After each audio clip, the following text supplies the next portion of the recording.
और बाबा रामदेव से लेकर अन्ना हजारे तक ये सारे के सारे लोग इसी मैदान से क्रांति की शुरुआत करते रहे हैं। आजादी के पहले हो या फिर आजादी के बाद, रामलीला मैदान अपने आप में ये तारीख मुकर्रर करता है कि अब बदलाव किस मुद्दे पर होना है। कहा तो ये भी जाता है कि यही वो रामलीला मैदान है जहां 1945 में हुई एक रैली में भीड़ ने मोहम्मद अली जिन्ना को मौलाना की उपाधि दे दी थी। लेकिन मौलाना उस समय इतने नाराज हुए थे कि मोहम्मद अली जिन्ना ने मौलाना की इस उपाधि पर भीड़ से नाराजगी जताई और कहा कि वो एक राजनीतिक नेता हैं और दोबारा उन्हें इस संबोधन से ना बुलाया जाए। अंग्रेजों से आजादी की लड़ाई के दौरान महात्मा गांधी, जवाहरलाल नेहरू, सरदार पटेल और दूसरे नेताओं के लिए विरोध जताने का ये सबसे पसंदीदा मैदान बन गया था। काला धन, ये रिश्वत का पैसा है, ये आतंकवाद का पैसा है, ये स्मगलिंग का पैसा है जो वहां पड़ा हुआ है, वो सारे पैसे को वापस लाए, गरीबों का कल्याण करे।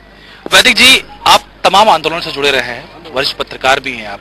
जेपी आंदोलन को भी आपने देखा है, लिखा है। रामलीला मैदान से कहीं न कहीं इनका रिश्ता रहा। आज अन्ना को भी रामलीला मैदान दिया जा रहा है। एक बात मैं चाहूंगा अपने दर्शकों को, जो भी आपने देखा, सुना, लिखा है, उसकी थोड़ी सी अगर आप ब्रीफ में बताएं कि रामलीला मैदान कैसे है, कैसे जानते हैं रामलीला मैदान को। तो जेपी आंदोलन को भी देखा है, बाबा रामदेव को भी आंदोलन, तमाम राजनीतिक आंदोलन को देखा है, कैसे देखा?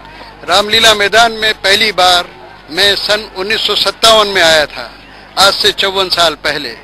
और रामलीला मैदान में जब हिंदी सत्याग्रह के लिए सभा हुई थी, उस सभा में 12 साल की उम्र में मैं उपस्थित था। उस सभा से निकल के यहाँ से मैं करनाल गया और 12 साल की उम्र में मेरी गिरफ्तारी करनाल में हुई। और ऐसा नहीं है कि हमेशा इस मैदान का इस्तेमाल सरकार या सत्ता के खिलाफ आवाज बुलंद करने में ही किया गया हो। 1965 में पाकिस्तान के खिलाफ लड़ाई में तत्कालीन प्रधानमंत्री लाल बहादुर शास्त्री ने इसी मैदान से जय जवान जय किसान का नारा दिया था। इस मैदान का इस्तेमाल सरकारों ने भी जनता को अपने पक्ष में करने के लिए खूब किया। 1972 में तत्कालीन प्रधानमंत्री इंदिरा गांधी ने पाकिस्तान के खिलाफ जंग जीतने के बाद इसी मैदान में एक बड़ी रैली की थी, जहां उन्हें जनता का भारी समर्थन मिला था। लेकिन इस मैदान की सबसे बड़ी पहचान है आजाद भारत के इतिहास का वो काला धब्बा, यानी आपातकाल। 25 जून 1975 को इसी मैदान में लोकनायक जयप्रकाश नारायण ने विपक्षी नेताओं के साथ ये ऐलान कर दिया था कि इंदिरा गांधी की तानाशाही सरकार को उखाड़ फेंका जाए। दिनकर की पंक्तियां, सिंहासन खाली करो की जनता आती है, और उसी के बाद उसी 25 जून 1975 की आधी रात को इंदिरा गांधी ने आपातकाल का ऐलान कर दिया था। आपातकाल के अभी 2 साल भी नहीं बीते थे कि फरवरी 1977 में इसी मैदान को विपक्षी पार्टियों ने अपनी आवाज जनता तक पहुंचाने के लिए फिर से चुना।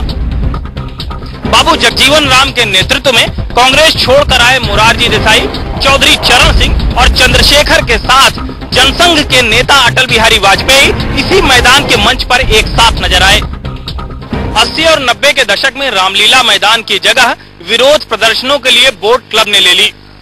लेकिन मंदिर आंदोलन में एक बार फिर इसी मैदान को विपक्षी पार्टियों ने चुना। दरअसल तत्कालीन प्रधानमंत्री नरसिम्हा राव ने बोट क्लब पर प्रदर्शन पर रोक लगा दी थी।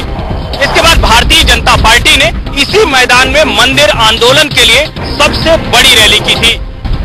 1975 और 1987 के मुकाबले में आज जो संचार साधन है वो बहुत ज्यादा मजबूत और वो बहुत प्रभावी, वरना वही माहौल नजर आ रहा है जो माहौल 1975-77 में नजर आता था, जो 1987-88 में नजर आता था। मंदिर आंदोलन के करीब 2 दशक बाद अब एक बार फिर से दिल्ली के इस रामलीला मैदान पर देश या यूं कहें कि दुनिया की निगाह है। इस बार मुद्दा काला धन, भ्रष्टाचार और महंगाई का है। काले धन के खिलाफ बाबा रामदेव की मुहिम को तो सरकार ने पुलिसिया डंडे के जोर पर दबा दिया। मई की झुलसती गर्मी में मुख्य विपक्षी पार्टी भारतीय जनता पार्टी ने महंगाई और भ्रष्टाचार पर यहाँ बड़ी रैली तो की, लेकिन उसका कोई असर नहीं निकला। अब सामाजिक आंदोलनों के उस्ताद किशन बाबूराव उर्फ अन्ना हजारे इसी मैदान से जन लोकपाल के बहाने भ्रष्टाचार के खिलाफ अब तक की सबसे बड़ी जंग का ऐलान कर रहे हैं। लेकिन क्या ये दूसरी आजादी की लड़ाई भी सफल होगी? क्योंकि इसके पहले इस मैदान से छेड़ा गया हर बिगुल कहीं न कहीं निर्णायक अंजाम तक पहुंचता है। Harshvardhan Tripathi, P7 news, Delhi.